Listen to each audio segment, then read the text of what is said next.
นักศึกษาใหม่จากซิงเมืองทับ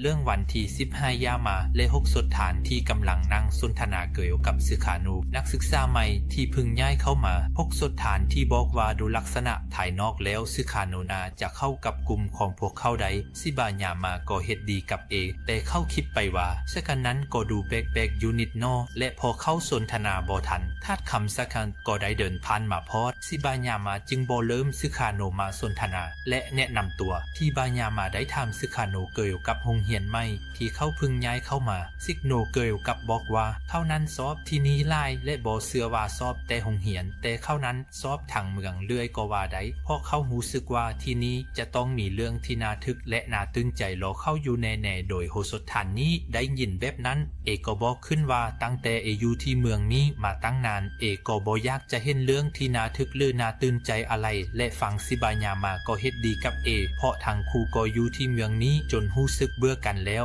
แต่พอซิบายามาเฮ็ดว่าสึคาโนนั้นสนใจเกี่ยวกับเรื่องที่น่าทึกเขาก็ได้เอาปากสวนสึกคณะให้เข้าร่วมสมลมาธิบาลคนที่สนใจเรื่องที่เลือจริงที่พวกเขากำลังจะก่อตั้งขึ้นสิ่งซื้อเลือกของสมลมาธิบาลนั้นมีชื่อว่าสมลมาธิบาลเนื่องจากสิ่งเนื่องทับแล้วพอสึกคณะฮู้แบบนั้นเขาก็ยิ่งรู้สึกตื่นใจและเขาเข้าร่วมสมลมาธิบาลในทันทีโดยโฮสถฐานบอกว่าท่านได้ฟังแล้วจะตกใจไปนะเพราะซิบายามาเองก็มีพลังวิชาและกำลังจะได้ไปออกรายการทีวีด้วยและยิ่งสึคาโนได้ฮู้ว่ามีคนที่มีพลังวิชาอยู่ใกล้ตัวเขาก็ยิ่งดิดใจออกนอกนะและขอให้ซิบายามาเซตพลังวิชาให้เข้าเบิงที่บายามาได้ให้สุขนงเข้าร่วมสมลมาธิบาลแล้วจึงได้บอกว่าจะเซตให้เข้าเบิงในตอนนั่งเลิกเหียนและในจังหวัดที่สิกนกกำลังดีใจอยู่นั้นจู่ๆเขาก็บังเอิญลกไปเห็นต้นดอกไม้ต้นหนึ่งที่มีความแปลกประวัติเพราะดอกของมันนั้นดูเหมือนกับลูกตาของคนเป็นอย่างไร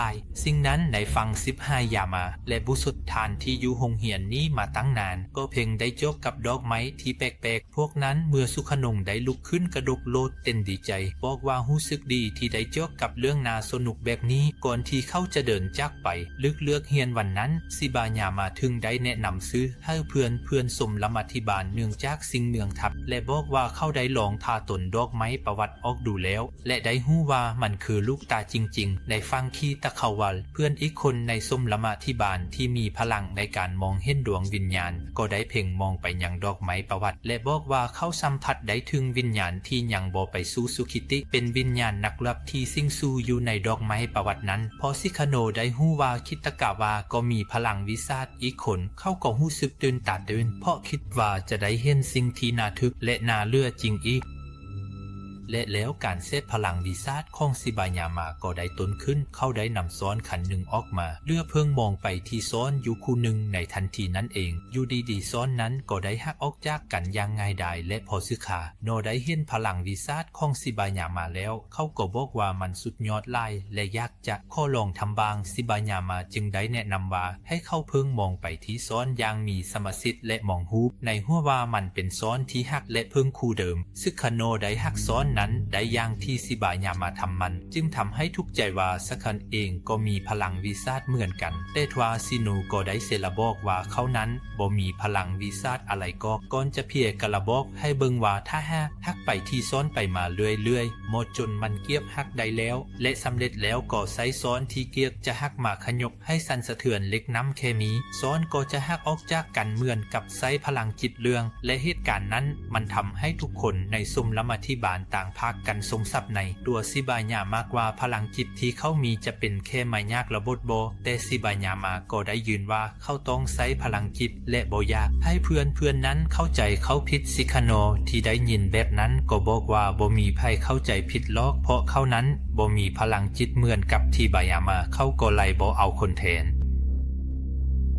ในโบวันถัดมาที่ตักกาบาก็ได้ไปคัวกับมัวโทนี้เกี่ยวกับที่โบมัดที่ช่วงนี้เก็บตัวสุดพลังจิตอยู่คนเดียวที่ตากับว่าจึงบอกว่าก็แห้งละเพราะโดนนักศึกษาไม่ยากสิขาหนูหักหน้าเขาแบบนั้นแต่คงสุธานนี้ก็ยังคงเชื่อว่าสุดไม่ยามานั้นใช้พลังซิดหักซ้อนส่วนสุขาโดนนั้นใช้การเริ่มกลัวสิ่งที่วิธีมันต่างกันที่จักรวรรดิจึงได้พูดออกมาลอยว่าถ้าหลายเป็นแบบนั้นคงจะดีสิ่งที่คำพูดนั้นมันท ำให้คนสดฐานที่รู้สึกว่าคริสวันสันนั้นบ่สิบาญาปักเลยก่อนที่ทั้งคู่จะได้ทะเลาะกันจู่ๆสุขนงก็ได้เดินเข้ามาและบอกว่าครั้งนั้นอยากจะขัวกับสิบาญามาเสนอบอกว่าคนนั้นส่งคำไปเทิบได้บ่เห็นตอบกลับมาเรื่อยเขาก็ไล่บ่มาห้ามหมู่สดฐานนี้และบอกว่าตอนที่เข้าเดินเริ่มเมื่อเสียเข้าได้ไปเจอกับน้ำตกที่เจ๋งๆอยู่ด้วยสิ่งนั้นอยู่ทางเหนือของหงเหียนพอทางครูได้ยินแบบนั้นก็ต่างทักกันทรงสับว่าแถวหงเหียนจะมีน้ำตกมาตั้งแต่เมื่อไร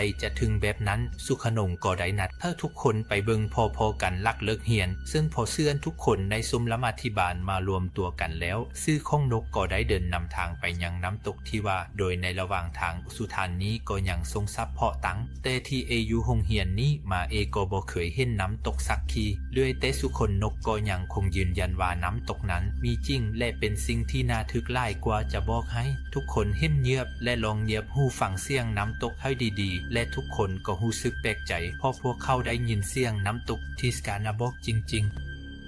แต่ในทานสุดธรรมดาทั้งหมดก็ได้มาถึงอย่างน้ำตกที่บ่ฮู้ว่าจู่ๆพ้นมาได้อย่างใดทุกคนต่างอึ้งกับการมีอยู่ของมันอย่างบ่น่าเชื่อจนทำให้สิบาญามาที่บ่ยอมพูดอะไรหลังจากเสียหน้าเรื่องซ้อนฮักตอดพูดออกมาว่ามันเป็นเรื่องที่เนื่องทับสิ่งนั้นมันทำให้เพื่อนรู้สึกดีใจที่ไปยอมพูดออกมาและคลิปจักรวรรดิบอกว่าบ่คิดว่าเขานั้นจะจริงจังกับเรื่องออกรายการทีวีขนาดทั่วสิบาญามาเองก็บ่ได้กังวลเรื่องนั้นเพราะเขาบอกว่าจริงๆแล้วเขานั้นกังวลว่าการใช้พลังจิตหักซ้อนจะเป็นเรื่องที่บ่น่าทึกและอีกทั้งคนนี้ก็ยังมีให้เห็นเกลือนเข้าต้องการถ้าอะไรใหม่ๆที่แตกต่างไปบางในจังหวะนั้นเองสุขันธก็ได้พูดแทรกขึ้นว่าฮู้บ่หยังว่าน้ำตกแห่งนี้ลึกบับมาสิ่งที่จริงแล้วเมื่อแท้เข้าได้ไปที่หินใต้น้ำตกมาแต่การที่จะไปถึงตรงนั้นได้มันก็จะเป็นอะไรที่อันตรายน้ำแต่ฮู้บ่ว่าเกิดอะไรกับเข้าหลังจากนั้นพอสิ้นประโยชน์สุลานกก็ได้มองไปบนฟ้า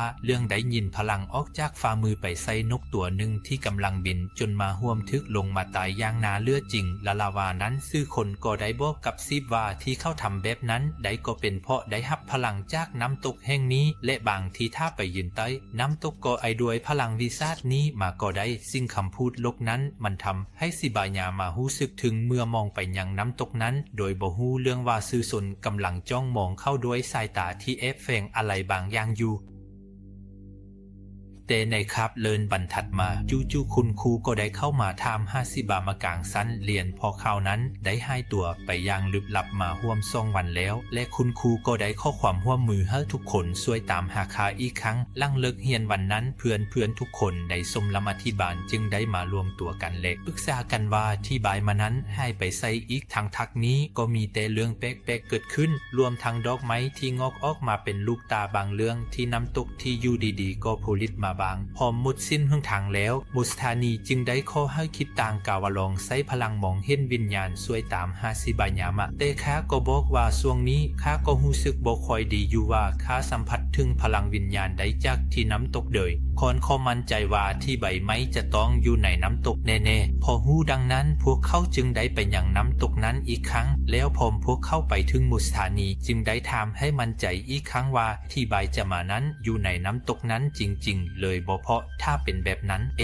ก็อยากจะรีบเข้าไปช่วยขึ้นมาแต่ทว่าที่จักรวรรดิก็บอกว่าบ่ทันแล้วเพราะวิญญาณของสิบบายมานั้นติดอยู่ที่นี่ไปแล้วและคาดว่าศพอาจจะจำอยู่ข้อตายสุดและยิ่งยากที่จะเอาขึ้นมาอีกพอมาสู่ทางนี้ได้ยินแบบนั้นเอก็รู้สึกเสียใจที่เอนั้นทำให้อะไรบ่ได้อีกทางที่ตะกาวักก็ยังบอกว่าที่บ่ายยังได้คงกังวลเรื่องพลังวิสาทของตัวเองบางที่แค่อาจจะกระโดดน้ำลงไปเพื่อนี่ความกดดันก็เป็นได้เพราะสิ้นประโยคนั้นที่จักรวรรดิก็ได้ซีไปยังน้ำตกพอกับบอกว่าข้านั้นมองเห็นดวงวิญญาณของสิบายามาและในจังวันนั้นเองจู่สุคนทนกก็ได้ผลิตมาและบอกว่าทิศแล้วลาสิบาจะมานั้นบ่ได้คิดตัวตายอันที่จริงซิบหายจะพยายามไปยืนใต้น้ำตกนาซิแค่คงหวังจะทำให้ตัวเองมีพลังวิสาทบางแต่ก็พดตกลงไปหลังจากเกิดเรื่องขึ้นมากำลับมันจึงทำให้ทุกคนในสมรมธิบาลเลิงวาดระดังว่าจะมีเรื่องที่น่ากลัวเกิดขึ้นอีกแ แต่ทว่าบ่ทันลำสุขนานก็เลยวิ่งแป๊กมาแต่ไกลละมาบอกกับทุกคนว่าใหญ่แล้วเพราะตอนที่ข้าไปเดินเริ่มแค้วก็ได้ไปโจกกับแค่กับข้องที่สุดยอดเข้าไปอีกแล้วพอกับบอกให้ทุกคนไปเบิงพอกันด้วยดอกบอกว่าข้าไปเจกกับทะเลสบาบที่ลึกลับห่างจากตรงนั้นประมาณ1 กิโลเมตรละมาพอทั้งหมดตาม10มาจนถึงพวกเขาก็ตั้งท่ากันตกใจเพราะที่เทียเป็นทิศที่อาซาไซในตอนนี้มันได้กลับกลายเป็นทะเลสบาบไปซาแล้วอีกทางบ้านเรือนและผู้คนเทพนั้นก็ได้หายไปด้วยในความตกใจของเพื่อนสำหรับซึคาโนละคันกับมองว่ามันเป็นเรื่องที่สุดยอดมากๆจนคุณสุตานิตต้องบอกให้ขาหยุดและบอกว่าโบเนวาที่บายามาอาจจะยังบ่ตายก็เป็นได้เพราะเรื่องที่ข้าบอกว่าถ้าไปยืนใต้น้ำตกแล้วจะได้พลังวิสาทอะไรนั้นมันจะทำให้ซิบายามาตกลงไปตายเพราะสิข้ารู้สึกว่ามุทวนนี้กำลังจะโทสเคทำให้ซิบายามาต้องตายแค่ก็ได้ว่าหัดขึ้นและบอกว่าแต่มันก็โบเนซิบาอาจจะยังมีชีวิตอยู่ก็เป็นได้แต่เสียงวาหัดของซึคาโนนั้นมันทำให้ทุกคนสมละมะที่บานทรงสับกันว่าถ้าจะว่าหัดถึงให้โบราบททำให้ซึคาโนจึงได้บอกว่าข้านั้นสัมผัสได้ถึงความกลัวของทุกคนแต่ทุกคนที่อยู่ในสมละมะที่บานเนื่องจากสิ่งที่จะตื่นใจระดังว่าจะต้องมากลัวเรื่องเมืองทับด้วยเพราะถ้าเจ๊กเรื่องแบบนี้แล้วก็จะต้องตื่นใจเรื่องสิ่งที่จะทึกต่อสิ่งที่จะมีอันตรายเป็นข้องคู่กันอยู่แล้วแต่ถ้ากลัวเรื่องอันตรายลับอาจจะไปเจ๊กเรื่องเมืองทับด้วยเลยจริงๆเนี่ยจากเหตุการณ์ในวันนั้นคนในสมลำก็เริ่มปกติออกห่างจากศึกเศร้าๆในสมลำดับมารวมตัวกันและปรึกษากันว่าเมืองนี้ได้เริ่มที่ปกติแล้วเพราะตั้งแต่ที่ย้ายขึ้นมามันก็มีเรื่องแปลกๆเกิดขึ้นเรื่อยๆสิ่งที่ทุกคนก็เห็นเวียกบรรดาเศร้าๆกำลังปรึกษากันอยู่นั้นแต่พวกเอกก็บ่ฮู้เรื่องว่าขณะเดิมมีมือของไทยสักคนโผล่ขึ้นมาจากใต้น้ำตกและเพิ่งคู่เดียวพวกเอกก็ได้ยินเสียงคนมาเข้าประตูอยู่ที่หน้าบ้านทุกคนต่างสงสัยเกี่ยวกับรายการที่มาเข้าประตูเอาตอนดึกดื่นแบบนี้พอพวกเงหูฟังดีๆพวกก็หูว่าเสียงนั้นบ่แมนไทยที่ใดเพราะเสียงนั้นเป็นเสียงของซิบบายามานั่นเองเขาได้บอกให้พวกนั้นช่วยเปิดประตูให้เข้าทางนี้ดังนั้นก็บ่รอดสร้างที่จะเปิดประตูออกไปเพราะฉะนั้นรู้สึกดีใจที่เขานั้นยังมีชีวิตอยู่แต่ทว่าพอเปิดประตูออกไปโดยก็โจกกับลางของไพสักคนที่ยืนขึ้นอืดอยู่ตรงหน้าประตูพอเห็นดังนั้นโมโซธานีก็คิดลองขึ้นด้วยความตกใจก่อนจะรีบปิดประตูไปแต่พวกก็ยังคงมั่นใจว่าเสียงนั้นเป็นเสียงของซิบบายามาแน่ๆสิ่งที่พอพวกมาคิดดูดีๆลางๆนั้นก็คงจะเป็นซิบบายามาในสภาพศพขึ้นอืดได้ยังบ่ทันที่พวกจะให้สงสัยศพซิบบายามาก็ได้ยินพลังเสียงประตูจนพังพอซ้ำเศร้าได้โจกกับสภาพศพที่ขึ้นปลือก็ต่างทากันรีทำเลยวิ่งหนีออกมาจากบ้าน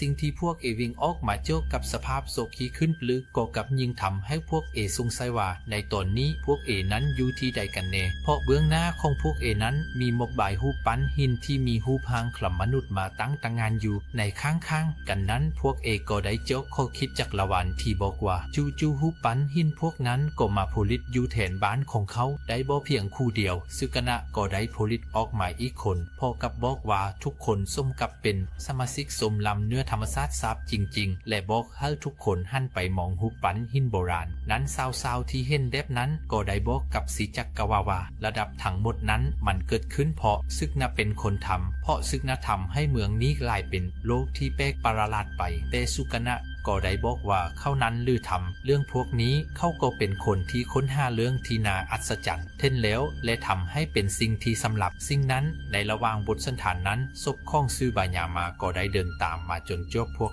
มันจึงทำให้สาวๆต่างทากันรวดมาผิดกับสุกนะที่บอกว่าซิบบายามานั้นฟื้นขึ้นมาจนได้และขึ้นอึดซาบจริงๆในฟังของที่จักรวาลบ่ได้ฮู้ว่าล่างขึ้นอึดนั้นก็แม่นซิบบายามะเขาก็รู้สึกตกใจแต่ในจังหวะเดียวกันศพซิบบายามะก็ได้ยินลำเสียงออกจากหลายนิ้วไปใส่ที่ตะเขาวักแต่โชคยังดีที่เข้าลบได้ทันซ่องซิกขนดที่กำลังตื่นเต้นก็ได้บอกว่านั่นคงเป็นพลังที่น้ำตกมอบให้กับซิบบายามะเพาะอยู่ที่นั้นมานานถ้าเมนคาซุก็เริ่มยังใช้พลังดัดและคิดจักรวาลและศพที่บายามะก็ได้เข้าต่อสู้กัน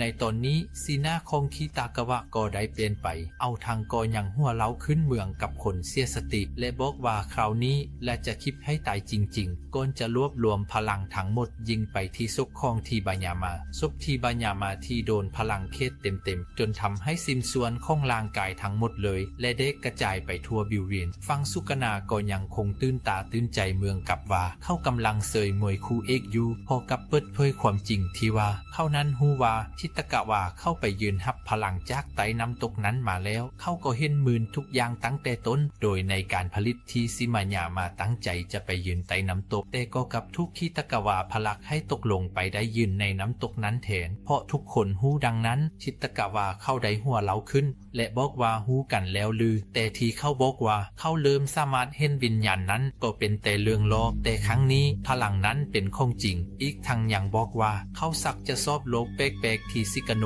ทำขึ้นแล้วและจากนี้ไปมันทำให้เมืองนี้สนุกขึ้นไปเรื่อยๆแต่ทว่าเพราะสุกาโนได้ยินแบบนั้นเขาก็บอกว่าต้องขอโทษด้วยว่าเขาคงจะยอมหับบ่ได้แย่น้อยนัก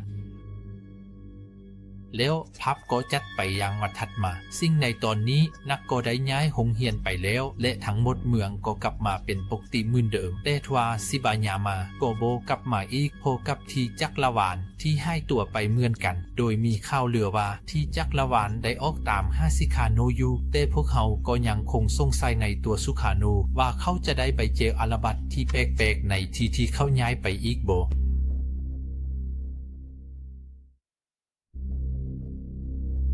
หุ้นไลกา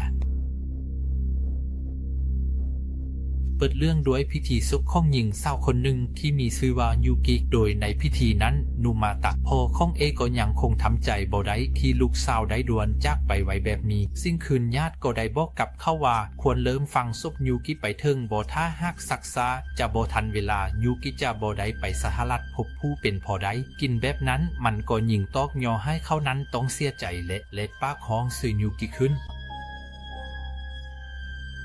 หลังจากพิธีเสียบนั้นเป็นต้นมาโปของเอก็จะมายมลุมเสียบของลูกสาวอยู่เป็นประจำจนกระทั่งวันหนึ่งเข้าไปเจอกับโทจิวะอดีตแฟนของหนุ่มที่กำลังคิดว่าเป็นสาเหตุที่เหตุให้ยูกินั้นต้องตายแล้วทางคู่ก็ได้ทาเล่ากันซึ่งแท้แล้วโทจิวะเองก็ได้บอกว่าถ้าบ่มาคัดคำต่อการแต่งงานของเขาและอยู่กับเรื่องแบบนี้ก็คงจะบ่เกิดขึ้นนอกจากนั้นเขาก็ยังคงยืนยันว่าเขาน่าฮักยูกิแต่เพิ่งคู่โดยวันโบของโบก็ได้นำหุ้นไลกาที่อยู่บริเวณใกล้เคียงมาปักไว้ที่ลุมเสียกของเอเพื่อกันโทจิวเอาไว้พอกับบอกว่าหุ้นไลกาตัวนี้แห้งจะไล่เซรัสวาดย่างเข้าไปเพราะโทจิวเห็นดังนั้นเขาก็บ่มีอะไรที่จะบอกและยอมเดินจากไปแต่เดียวหลังจากนั้นไม่นานโบที่มาย่อมลุมเสียบของลูกสาวอยู่ทุกวันก็สังเกตเห็นว่าคนไล่ตายที่ปักเอาไว้ที่ลุมเสียบนั้นมันได้เกิดความเปลี่ยนแปลงขึ้นเมื่ออยู่ดีๆบัดในความจริงใบหน้าของครูไลกาก็ได้เปลี่ยนไปกลายเป็นใบหน้าของยูกิลูกสาวขึ้นมาแทนจนเหตุให้ผู้เป็นโบคิดไปว่านี่มันอาจจะเป็นปาฏิหาริย์และพยายามที่จะสนทนากับมันโบเดียวกันมันจะโบตอบอะไรกลับมากับเดียว